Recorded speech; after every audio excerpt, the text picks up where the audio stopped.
Hi friends, ఈ వీడియోలో what is rare stock అనేది చెప్తాను. రేర్ స్టాక్ అంటే ఇదేం పెద్ద మీకు బయట ఎక్కడ ఇది విని ఉండరు. ఇది నా సొంత అనాలిసిస్, ఇది కేవలం ఎడ్యుకేషనల్ పర్పసే. ఈ ఈ రేర్ స్టాక్ అనేది నేను కనిపెట్టింది. ఇది నేను కనిపెట్టడం అంటే నేను అబ్జర్వ్ చేసింది. అంటే నాకు ఒక 5 years నుంచి చూస్తున్నా. ఇది నేను అబ్జర్వ్ చేసిన అంటే ఆ కంపెనీ అనేది దాంట్లో చాలా తక్కువ షేర్లతో ఉంటుంటే దాన్ని మనం రేర్ స్టాక్గా పరిగణింపబడవచ్చు. అంటే రేర్ స్టాక్ అంటే ఫర్ సపోజ్ మీకు ఆల్రెడీ ఉంది కంపెనీ వాల్యుయేషన్ 100 కోట్ల నుంచి 10,000 కోట్లు వరకు ఉండొచ్చు. అది మైక్రో క్యాప్ కావచ్చు, స్మాల్ క్యాప్ కావచ్చు. మిడ్ క్యాప్లో అయితే తక్కువ ఉంటాయి. కానీ మైక్రో క్యాప్, స్మాల్ క్యాప్లో మాత్రం ఇట్లాంటి స్టాక్స్ చాలా ఉంటాయి. చాలా కంపెనీలు ఉంటాయి. మైక్రో క్యాప్, స్మాల్ క్యాప్స్ దగ్గర మనకు 2,000 to 3,000 కంపెనీస్ ఉన్నాయి ఎన్ఎస్సి బిఎస్సిలో కలుపుకొని. అవుట్ స్టాండింగ్ షేర్స్ కోటి షేర్లే ఉంటాయి అప్పుడప్పుడు. అది 500 కోట్ల అయినా కానీ, 1000 కోట్ల కంపెనీ అయినా కానీ, 5,000 కోట్ల కంపెనీ అయినా కానీ, స్మాల్ క్యాప్ అయినా మైక్రో క్యాప్ అయినా అందులో కోటి షేర్లు. ఎగ్జాంపుల్ కోటి షేర్లు అనుకుందాం. కోటి షేర్లలో promoter holdings plus FIs DIs 80%, అంటే 80 lakh shares promoter holding, FIs DIs కంబైన్డ్గా 80% స్టేక్ వాళ్ళకు ఉంటే, అంటే కోటి షేర్లలో 80 లక్షల షేర్లు వీళ్ళ దగ్గరనే ఉంటాయి. కంపెనీ వాళ్ళ దగ్గర ఎఫ్ఐఎస్ డిఐఎస్ వాళ్ళే ఉంటాయి. మిగతా 20% షేర్లు రిటైల్ ఇన్వెస్టర్స్, అంటే 20 lakh షేర్స్ మనకు ఉంటాయి. సో ఇట్లాంటి స్టాక్స్నే మనం పోర్ట్ఫోలియో స్టాక్స్ అని కూడా ఉంటారు. అంటే ఇట్లాంటి వాటిల్లో ట్రేడింగ్ చేయొచ్చు, కానీ చాలా రిస్క్. అంటే చాలా మంది ఏం చేస్తారంటే బల్క్లో కొని పెట్టుకుంటారు. బల్క్లో కొని పెరుగుతుంది కావచ్చు అని అనుకుంటారు, కానీ అట్లా పెరగదు. ఎందుకంటే మీరు ఇట్లాంటి స్టాక్స్లో మీరు తక్కువ ఉన్నాయి కదా అని ఒక 10,000 లక్షలు పెట్టిల్లు అనుకో, అవి పెరిగాయి. ఎందుకంటే అది ట్రేడబుల్ క్వాంటిటీ మొత్తం మీరే కొని పెట్టుకుంటారు. దానివల్ల దాన్ని ట్రేడింగ్ చేసేటోళ్ళే ఉండరు. అప్పుడప్పుడు అది మీరు అమ్ముదామన్నా కొనడానికి దొరకరు, మీకు కొనడానికి అటు సైడ్ ఉండరు. సో ఇట్లాంటి స్టాక్స్లో మనం ఏం చేయాలంటే చాలా తక్కువ పెట్టాలి. అసలు మనం ఇట్లాంటి స్టాక్స్ ఫస్ట్ మనం షేర్ హోల్డింగ్ ప్యాటర్న్ చూసుకోవాలి. తర్వాత రీటైల్ ఇన్వెస్టర్స్ ఎన్ని షేర్లు ఉన్నాయో చూసుకొని దాని తగ్గట్టు మనం పెట్టుకోవాలి. మన దగ్గర ఉన్న అమౌంట్ కొంత అమౌంట్ అయినా సరే చూసి పెట్టుకోవాలి. సో ఇట్లాంటి స్టాక్స్ని నేను, అది మైక్రో క్యాప్ అయినా, స్మాల్ క్యాప్ అయినా, మిడ్ క్యాప్ అయినా, మైక్రో లార్జ్ క్యాప్లో ఉండకపోవచ్చు. లార్జ్ క్యాప్లో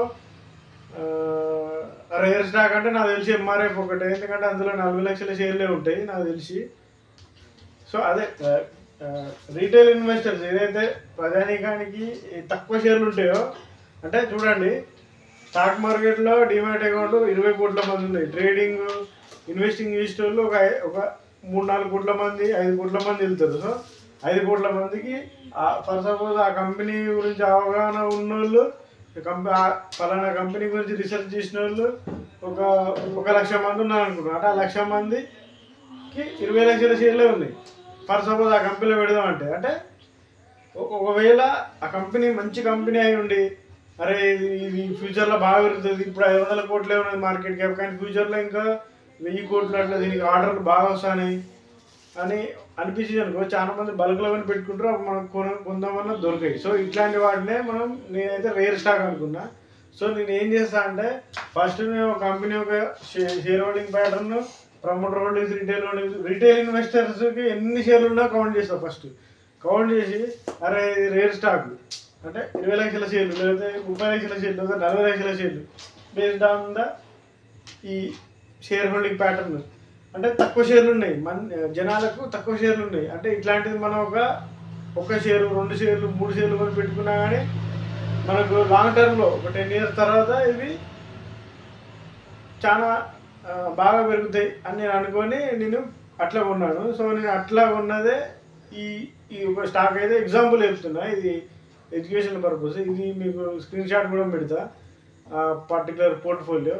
అది ఆ స్టాక్ ఏంటి అంటే Wonder Electricals, Wonder Fibromax, Wonder Electricals. ఇది నేను అప్పుడు 2023 సెప్టెంబర్, అక్టోబర్ ఆ టైంలో నేను ఏం చేసినా అంటే టోటల్ నెంబర్ ఆఫ్ షేర్స్ చూసుకున్నా. 13.4 crores ఉన్నది.